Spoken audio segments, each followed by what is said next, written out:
ನಮಸ್ಕಾರ ಎಲ್ರಿಗೆ sir. So ಇವತ್ತಿನ ವಿಷಯ ಅಂತ ಹೇಳಿದ್ರೆ Bigg Boss season 12 already start ಆಗಿದೆ. ಸೊ ಇವತ್ತಿನ ಎಪಿಸೋಡ್ ಫಸ್ಟ್ ಎಪಿಸೋಡ್ ಇವತ್ತು ಬರ್ತದೆ. ಸೊ ನೀವೆಲ್ಲರೂ ನೋಡ್ತೀರಿ. ಆಲ್ರೆಡಿ ಈಗ ಒಂದು ಬಿಗ್ ಬಾಸ್ ಸೀಸನ್ನಲ್ಲಿ ಒಂದು ಪ್ರೋಮೋ ಬಿಟ್ಟಿದ್ದಾರೆ. ಯಾರು ಕಲರ್ಸಲ್ಲಿ ಕಲರ್ಸ್ ಅವರು ಬಿಗ್ ಬಾಸ್ ರಿಲೇಟೆಡ್ ಏನಂತ ಹೇಳಿದರೆ 3 ಜನ ಸ್ಪಂದನ, ಮಾಳು ಮತ್ತು ನಮ್ಮದು ಇವರು ಯಾರು ರಕ್ಷಿತಾ ಶೆಟ್ಟಿ, ಇವರು 3 ಜನ ಒಂಟಿ ಜಂಟಿ ಏನು ಇಬ್ಬರು ಆಗಿಲ್ಲ, ಗೊತ್ತಾಯ್ತಲ್ಲ. ಸೊ ಜಂಟಿ ಅಥವಾ ಒಂಟಿ ಇಬ್ಬರಿಗೆ ಮಾತ್ರ ಬಿಗ್ ಬಾಸಲ್ಲಿ ಅವಕಾಶ.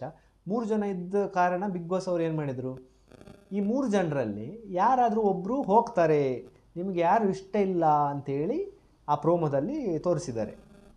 ಸೊ ಮನೆಯವರೆಲ್ಲ ಒಪಿನಿಯನ್ ತಗೊಂಡು ಒಬ್ಬರು ಇವತ್ತು ಮನೆಯಿಂದ ಆಚೆ ಕಳಿಸ್ತಾರೆ.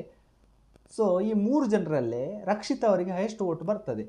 ಇದರಲ್ಲಿ ರಕ್ಷಿತಾ ಅವರನ್ನು ಈ ಮನೆಯಿಂದ ಆಚೆ ಕಳಿಸ್ಬೇಕಂತೇಳಿ ತುಂಬ ಜನ ವೋಟ್ ಮಾಡ್ತಾರೆ. ಹಾಗಾಗಿ ರಕ್ಷಿತಾ ಅವರು ಆಚೆ ಹೋಗ್ತಾರೆ ಬಿಗ್ ಬಾಸ್ ಇದು. ಸೊ ಬಿಗ್ ಬಾಸ್ ಮನೆ ಸೀಕ್ರೆಟ್ ರೂಮ್ಗೆ ಹೋಗ್ತಾರಾ ಅಥವಾ ಬಿಗ್ ಬಾಸಲ್ಲಿ ಇಟ್ಕೊಳ್ತಾರಾ ಇನ್ನೂ ಮಾಹಿತಿ ಬಂದಿಲ್ಲ. ಬಟ್ ವೋಟ್ ಅಂತೂ ರಕ್ಷಿತಾ ಅವರಿಗೆ ಹೈಯೆಸ್ಟ್ ಬರ್ತದೆ.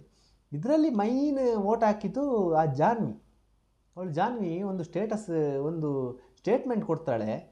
ಸೊ ಸೋಷಿಯಲ್ ಮೀಡಿಯಾದಲ್ಲಿ ಏನು ಬೇಕು ಏನೇನೆಲ್ಲ ಮಾತಾಡಿಕೊಂಡು ಫೇಮಸ್ ಆಗಿ ಬಂದವರೇನು ಇಲ್ಲಿ ಇರಬೇಕಂತಿಲ್ಲ ಅಂತೇಳಿ ಒಂದು ಕಮೆಂಟ್ ಹೇಳ್ತಾರೆ ಜಾನ್ವಿ. ಸೊ ನಾನು ಈ ಜಾನ್ವಿಗೆ ಹೇಳೋದು ಏನಂತ ಹೇಳಿದ್ರೆ ಉಂಟಲ್ಲ, ಆ ರಕ್ಷಿತನ ಬಗ್ಗೆ ಕಂಪ್ಲೀಟ್ ವಿಷಯ ಗೊತ್ತಿದ್ದವರಿಗೆ ಸೊ ನಿಮಗೆ ಗೊತ್ತಿರ್ಬೋದು ರಕ್ಷಿತಾ ಒಂದು ಯಾರು ಅಂತ. ಸೊ ಇವರು ರಕ್ಷಿತನಷ್ಟು ನಾನೊಂದು ವಿಷಯ ಹೇಳ್ತೇನೆ ಕೇಳಿ. ರಕ್ಷಿತಾ ಅವಳನ್ನು ಟ್ರೋಲ್ ಮಾಡಿದ್ದು ಬೇರೆ ಯಾರಾದರೂ ಹುಡುಗಿನ ಅಷ್ಟು ಟ್ರೋಲ್ ಮಾಡಿದರೆ ಆ ಹುಡುಗಿ ಹೋಗಿ ಒಂದು ಸೂಸೈಡ್ ಮಾಡ್ತಿದ್ಲು ಗ್ಯಾರಂಟಿ. ಆ ರೀತಿ ರಕ್ಷಿತನನ್ನು ಟ್ರೋಲ್ ಮಾಡಿದ್ದಾರೆ.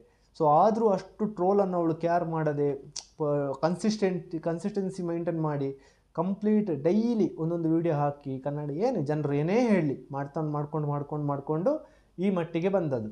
ಬಿಗ್ ಬಾಸ್ ಮನೆಗೆ ಕಿಚ್ಚ ಸುದೀಪ್ ಸರ್ ಅವರ ಎದುರಲ್ಲಿ ನಿಲ್ಲುವುದಷ್ಟು ಸುಲಭವಾದ ಮಾತಲ್ಲ ಯಾರಿಗೆ ಸಹ.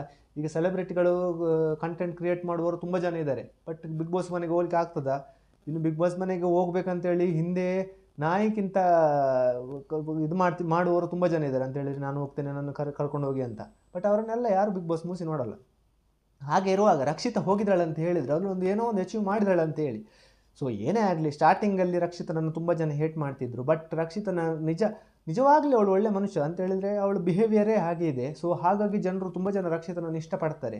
ಸೊ ಇವಳು ಜಾನ್ವಿ ಹೇಳಿದ ಪ್ರಕಾರ ಉಂಟಲ್ಲ, ಸೋಷಿಯಲ್ ಮೀಡಿಯಾದಲ್ಲಿ ಏನೇನು ಮಾತಾಡ್ಕೊಂಡು ಬಂದು ನಮ್ಮ ಲೆವೆಲ್ಲಿಗೆ ಇಲ್ಲ ಅಂತ ಹೇಳಿ ಆ ಥರ ಒಂದು ರೀತಿಯಲ್ಲಿ ಹೇಳಿದ್ದಾರೆ ಜಾನ್ವಿ.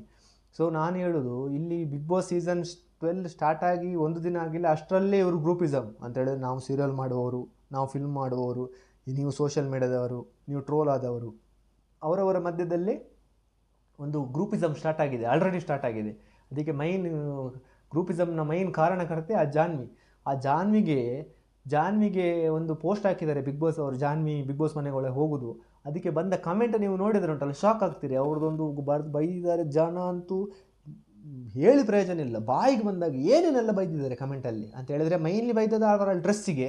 ನಾನು ಹುಡುಗಿದ್ದು ಡ್ರೆಸ್ ಬಗ್ಗೆ ನಾನು ಕಮೆಂಟ್ ಮಾಡಲ್ಲ ಇಲ್ಲಿ. ಸೊ ಜನರು ಆ ರೀತಿ ಬೈದಿದ್ದಾರೆ ಆ ಜಾನ್ವಿಗೆ. ಸೊ ಅವಳೇನು ದೊಡ್ಡ ಜನ ಆಗೋದು ಬೇಡ. ಬಟ್ ಏನು ಮಾಡಲಿಕ್ಕೆ ಆಗೋದಿಲ್ಲ. ಈ ಬಿಗ್ ಬಾಸ್ ಅಂತ ಹೇಳಿದರೆ ಎಲ್ಲರ ಒಂದು ಒಪಿನಿಯನ್ ತಗೊಂಡು ಟಾಸ್ಕ್ ಮಾಡ್ತಾರೆ. ಬಟ್ ಈ ಬಿಗ್ ಬಾಸ್ ಸೀಸನ್ 12ನ ಆಯ್ಕೆಗೆ ಸಹ ಜನರು ಅಷ್ಟು ಇಷ್ಟಪಟ್ಟಿಲ್ಲ. ಜನರಿಗೆ ಸ್ವಲ್ಪ ಸಿಟ್ಟು ಬಂದಿದೆ ಈ ಸಲ, ಆಯ್ಕೆ ಸಹ ಚೆನ್ನಾಗಿಲ್ಲ ಅಂಥೇಳಿ. ಸೊ ನಿಮಗೆ ಈ ಆಯ್ಕೆ ಬಗ್ಗೆ ಏನನ್ನಿಸ್ತು ಅಂಥೇಳಿ ಕಮೆಂಟ್ ಸೆಕ್ಷನಲ್ಲಿ ಹಾಕಿ. ಮತ್ತು ನಿಮಗೆ ರಕ್ಷಿತಾ ಇಷ್ಟನಾ ಅಥವಾ ಇಷ್ಟ ಇಲ್ವಾ ಅಂತ ಅದನ್ನೂ ಒಂದು ಕಮೆಂಟಲ್ಲಿ ಹಾಕಿ. ಸೊ ನೀವು ಇಲ್ಲಿ ಏನು ಕಮೆಂಟ್ ಮಾಡ್ತೀರಿ ನೋಡಿ, ಅದು ನಮಗೆ ಭಯಂಕರ ಇಂಪಾರ್ಟೆಂಟ್. ನಿಮ್ಮ ಒಂದು ಕಮೆಂಟ್ ನನಗೆ ಭಾರಿ ಇಂಪಾರ್ಟೆಂಟ್. ಸೊ ಇನ್ನು ಸೀಸನ್ 12 ಎಲ್ಲ ವಿಷಯ ಬಿಗ್ ಬಾಸ್ ರಿಲೇಟೆಡ್ ಕಂಟೆಂಟ್ ಮಾಡ್ತಾನೆ ಇರ್ತದೆ ಬಿಗ್ ಬಾಸಲ್ಲಿ. ಅದು ಬಿಟ್ಟು ಬೇರೇನು ಮಾಡ್ತಾನೆ ಕಂಟೆಂಟ್. ಸೊ ಎಲ್ಲದಕ್ಕೂ ನೀವು ಸಪೋರ್ಟ್ ಮಾಡಬೇಕು. ಇನ್ನು ಹೊಸ ವಿಡಿಯೋದೊಂದಿಗೆ ಬರ್ತೇನೆ. ಅಲ್ಲಿವರೆಗೆ ನನ್ನ ಚಾನಲ್ ಸಬ್ಸ್ಕ್ರೈಬ್ ಮಾಡಿ. ನಮಸ್ಕಾರ.